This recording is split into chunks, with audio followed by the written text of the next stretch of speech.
আমাদের মাঝখানে এখন আমাদের বড় ভাই মঞ্জুর ভাই কিছু কথা বলবে, আমরা মনোযোগ দিয়ে শুনবেন। আনোয়ার ভাইকে আমার ক্যামেরায় সহযোগিতা করতেছেন। আসলে এর জন্য আমি একটু কথা বলতে চাচ্ছি। হঠাৎ বাসায় বসে আছিলাম, মনটা ভালো লাগলো না, চলে আসলাম এয়ারপোর্ট ইউনিয়ন ঈশ্বরকান্দি গ্রামে যাওয়ার যে রাস্তা তৈবপুর সুইচ গেট। অসাধারণ ভিউ, কারণ এই যে পুরন্ত বিকেল, এই টাইমটাই এত সুন্দর পরিবেশ আর এত বাতাস, চতুর্দিকে পানি। আপনাদেরকে দেখাতে চাচ্ছি প্রচুর পানি। এখন এত সুন্দর পানি হয়েছে, এটা কিন্তু অনেক সময়ই শুকানো থাকে। এই বর্ষার সিজনে আসলে অসাধারণ দেখার মতো।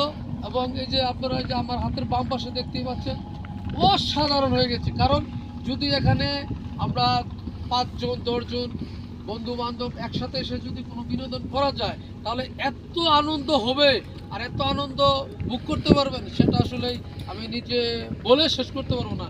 যেমন আমি খুব ভালো লাগতেছে যে আনোয়ার ভাই আমাদের সাথে ছিল, হঠাৎ বাড়িতে গেছে, উনি কিন্তু আসছে আমাদেরকে বললো যে ভাইয়া আমি হঠাৎ আসছি বাড়ি থেকে বেড়াতে, চলেন একটু ঈশ্বরকান্দি রুটে যাই, তৈবপুর যে সুইচ গেটে।